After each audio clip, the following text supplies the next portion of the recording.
What do you do when the test result is yellow and it's even yellower than your lowest level? Check it out.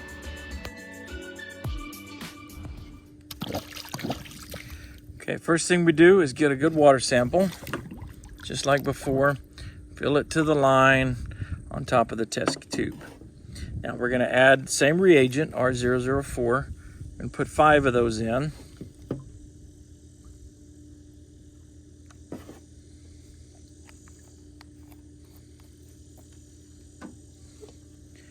And shake it up. Now you'll notice that the sample is very yellow. Our kit only goes to 7.0, but we're below that, somewhere down here.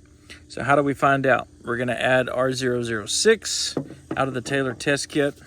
We'll start adding 1 drop at a time until we get to something readable. It doesn't have to be 7.4. I like 7.4 because it's a very distinct color, easy to read. And so let's say, for instance, this test took 3 drops to get to 7.4. Then we'll just go down the scale instead of up. So that was 1, 2, 3. So we know our actual pH was 6.8. If it takes 5 drops, 1, 2, 3, 4, 5, we're at 6.4. Now the really cool thing is the Taylor test kit also comes with a book. And that book shows you exactly how much pH increaser or soda ash to add to get the level back up to where it needs to be. So let's get back to it. We're going to add R006 out of the Taylor test kit. And we're going to add that 1 drop at a time and shake it after each drop. So there's 1.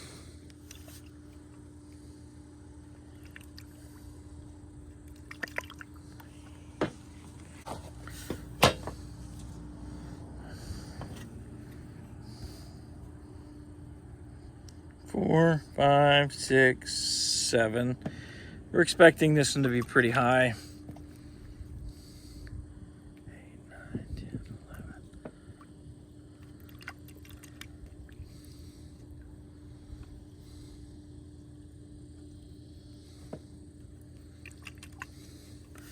That's 15. This one's really low. 18. We're probably at about a 7.2. That's 20. Okay, that's good. We're finally at 7.4. Took 20 drops. That means we're 20 points, not 20 points, but 20 times 0.2. Golly, that's nuts. Would be 4.0.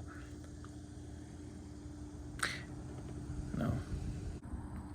Okay, took us 20 drops to get there. Now that's a really high, unusual number. For whatever reason, this is really low. So 20 drops, we're going to multiply that times 0.2. That's going to give us 4.0. We're going to subtract that from 7.4, and that'll put us at an actual pH in this water of 3.4. Now, I don't think it's really that low, but it's what the test kit shows.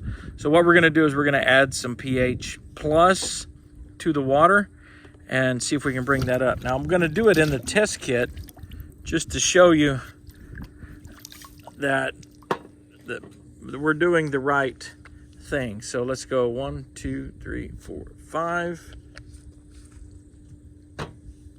Okay, we're back to our test. See how it's very yellow?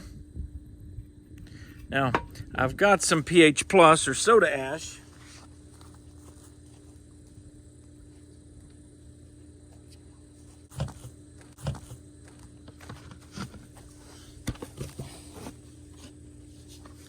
I've got some handy here. This is soda ash. Now I'm just going to try to add 1 or 2 little grains to this, and you can see it change. Okay. There is about 5 or 6 little grains, and you can see that change almost immediately. So we know the pool is deficient on pH. The pH is very low, so we're going to add some soda ash and see if we can't bring that level up. Now, using the book, if we go to the back of the book, And we're going to go to table, let's see, that's table F. Table D shows to increase pH using soda ash. Now, 10 drops, this is about a 16,000 gallon pool, so we'll do 10,000. If it was 10 drops, it told us that we need 3.2 pounds. Now, we were at 20 drops, so we can double that. So we need 6 pounds of pH plus soda ash to get it back to the right level on 10,000 gallons. Now, we have roughly 15,000 gallons here, so we know it's going to be 1.5 times that. So instead of 3, it would be 4.5 or 4.6. Double that, that would be 8, 9.2 pounds. So we're going to need 9.2 pounds of soda ash in this pool to get it up to 7.4. Now, I do not recommend putting all that in at one time. Do it very slowly. We usually add 2 to 4 pounds at most per week. If you add more than that, the water gets too cloudy and people won't swim in it. So anyway, that's how you adjust the pH if it's low. If it's off the chart, down below the 7, use the R006 and then add pH according to the chart that comes in your Taylor test kit. Guys, I hope that helps. Hope you have a fabulous summer and enjoy swimming in your pool. Thanks for watching.